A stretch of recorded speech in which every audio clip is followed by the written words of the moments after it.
That's a fun one. Let's see what else we got up my sleeve today. How you doing?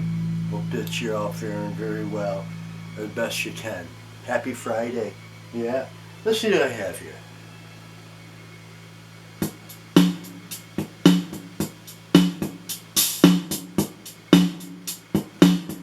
Let's see if I can find something to do with that. This is what we do. Today's flavor is a red Spector that they got for me in 2010 when I got back with Foghat for a spell to do some shows and a CD. Yeah, and Spector was pretty cool. He entered my life, so I get to play it from time to time. It's a Czechoslovakian neck through. It's very nice. Once again, my friends at Hip Shop, they gave me the old extender to take it down a little deeper if we need to. We'll let that one be.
I'm just waking up, getting going, and this is getting the blood flowing. It's what I do. I don't plan on anything particularly.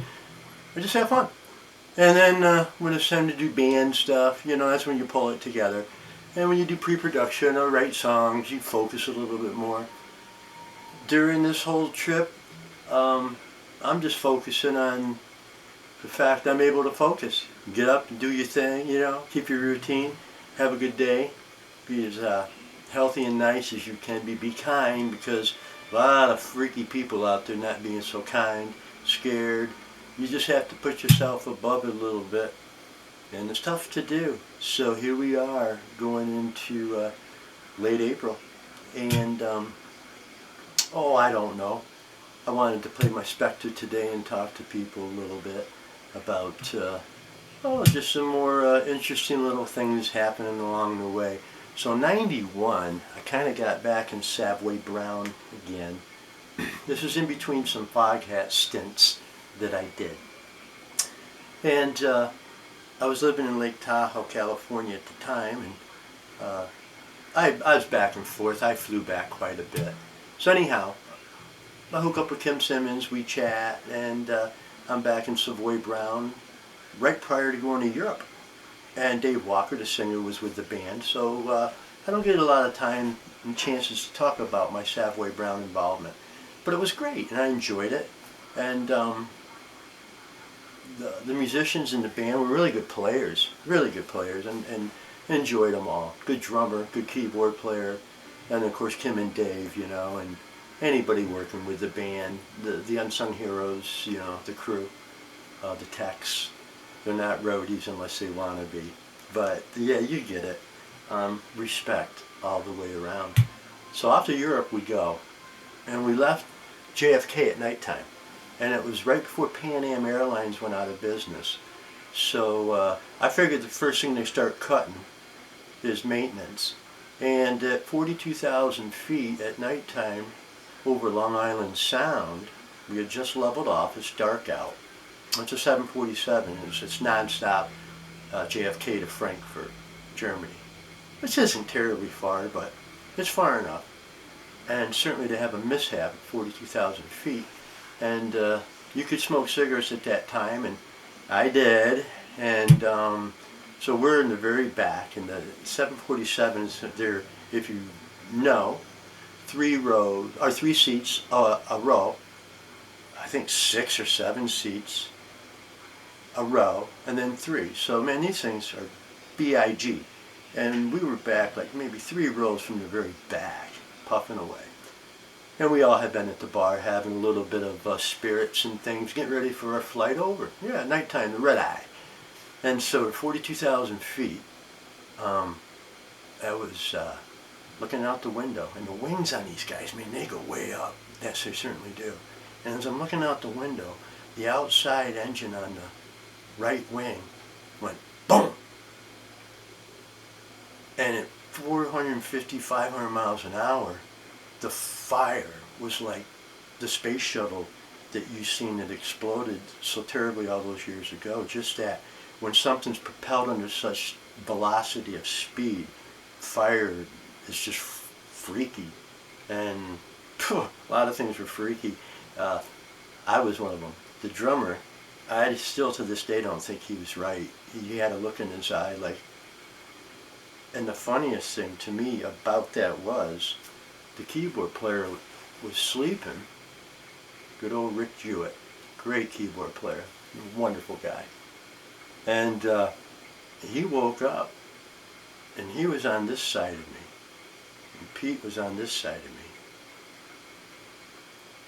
And Rick looks out the window, and he looks at me and goes, "That don't look right."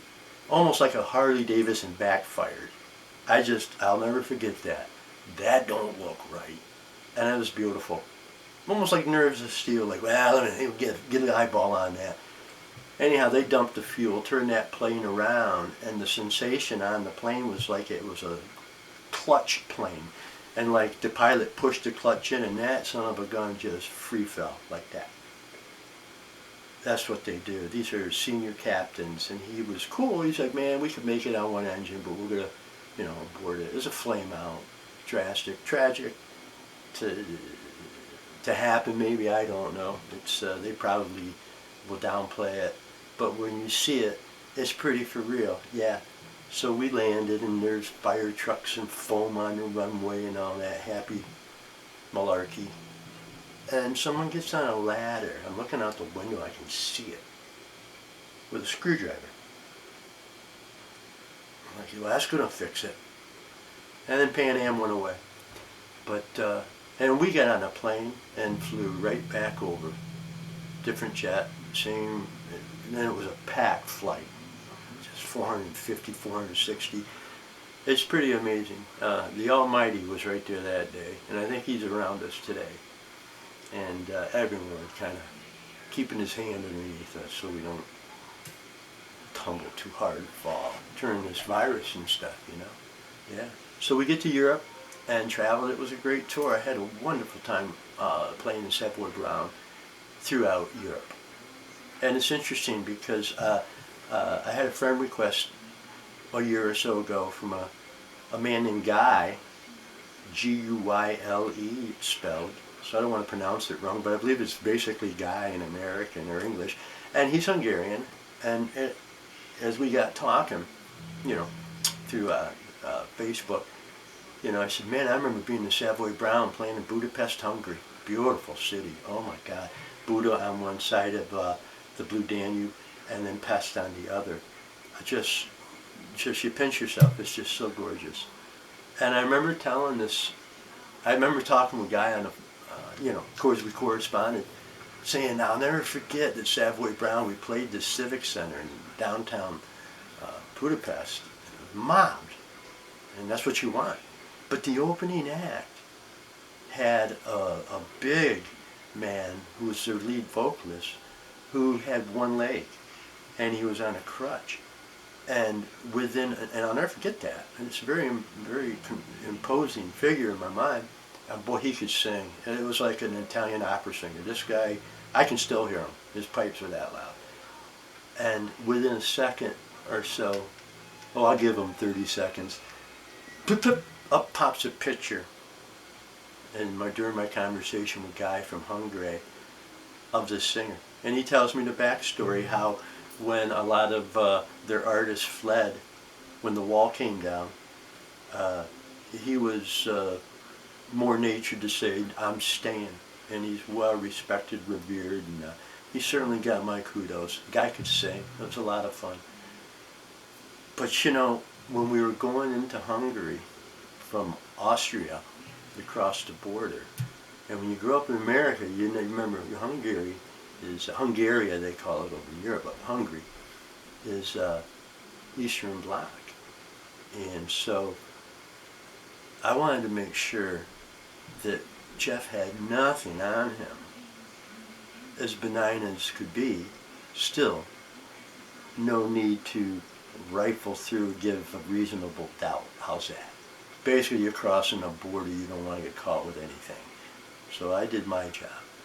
And we crossed the border and we were going along pretty good. And next thing I know, we were on a Mercedes-Benz bus, and then to our right, on their Hungarian interstate system, passes a Soviet convoy. Green trucks, a little grayer green, and that red star on the side of it.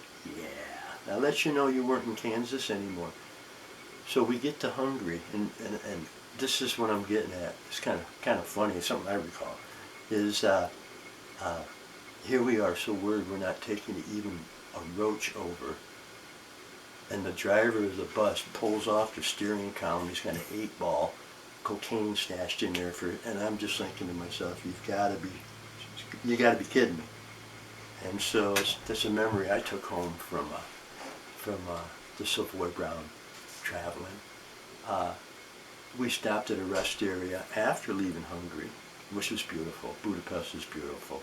And like everything, it was too short of a trip, but I recall it well and fondly. And as we drove and left and got back into Austria, you know, they have rest areas you pull over at and stuff. And I come out, and all these young little gypsy kids come running up to me with their hands out, wanting changey. So I'm like, you know, I'm such a tough guy. So in my pocket I reach, and as I'm pulling out change and some bills, they grabbed it all and took off running about 10 feet and then stopped. And I'm sitting here watching them, and they're divvying it up. I fell in love with them. I thought, you know, that's just, you gotta be kidding me. And then they all walked over, near 50 feet to a car with some adults, and they left. And I said, you know, maybe I'm in the wrong line of work. But yeah, this was something that didn't happen every day over here. But anyhow, my red Spector, love it. It's fun to play. It's not what I play live. I like my G&Ls live.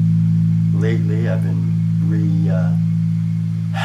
reacquainting with my old Fender Telecaster bass. I mentioned that in a post a while back.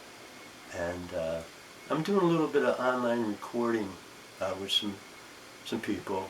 And I use my telly. So when that comes out, we'll post it, and it'll be something to do. My band Boogie Du Jour with Greg Meisner on vocals, guitar, Richie Raciano on guitars and vocals, and my good friend, new member Don Farrell on drums. We're watching jobs fall by the wayside through this horrible time in our American history. We just turned into 2020, whole new decade. Boom, look what's going on. You got my attention.